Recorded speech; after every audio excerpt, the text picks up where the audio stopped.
Welcome back to Nasdaq Trade Talks. I'm your host, Jill Malandrino, Global Markets Reporter at Nasdaq. We're coming to you live from the Investment Advisor Summit in Austin, Texas. Joining me for this segment, we have Kimberly Beck. She's the head of wealth marketing at InvestNet, and we're going to focus on women in the advisory business. Kimberly, thank you so much for having us here and for joining me. And you know what, I have to tell you, this is my first year covering InvestNet, and I'm pleasantly surprised to see how many women have a big presence here in the advisory business. That's great, and I've been seeing a lot of great coverage on it. I know we had Adina yesterday and SD Jimerson. We've also had a Women Leaders in Finance session here too.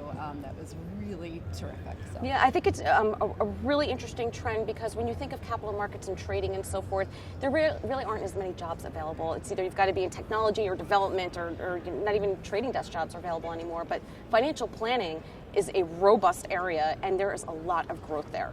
It definitely is, and I think when we talk about women in the financial planning profession, it's really about, it's a helping profession, right? Mm-hmm. And it's a relationship profession. It's really about helping consumers meet their end goals and be able to have that peace of mind and retire comfortably, and it's a field that's really suited for women. Yeah, and you know what, another thing that I found impressive, there was also a lot of millennials and younger advisors here as well. Yeah. So, and again, going back to that, you know, it's not as easy to just walk on a trading desk anymore because they've been so consolidated.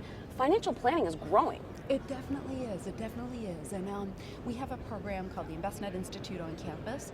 And what we're doing is really trying to introduce more millennials to the profession, more women. We're trying to bring more women, more diverse population into the industry, have them learn about the industry, learn about all the options that are available there, and it's been really successful. So it sounds like you should really start this young and take an active interest and start networking at a younger age to think about growing your business. For sure. And I think in the past, typically a lot of folks thought that financial planning was all about numbers, right? Mm-hmm. And they shied away from it. If you don't like math or accounting, you shied away from it. But what I really think, again, it's a relationship-oriented business that's really well suited. Once people get familiar with it, they're more intrigued by it. Let's wrap it up with the InvestNet Institute again. Is that something that you do in college, or is it after school? How does that work? Yeah, so we actually partner with about 26 universities across the nation, right? So many of those are diverse universities, and we put kids through the program in their junior and senior year typically.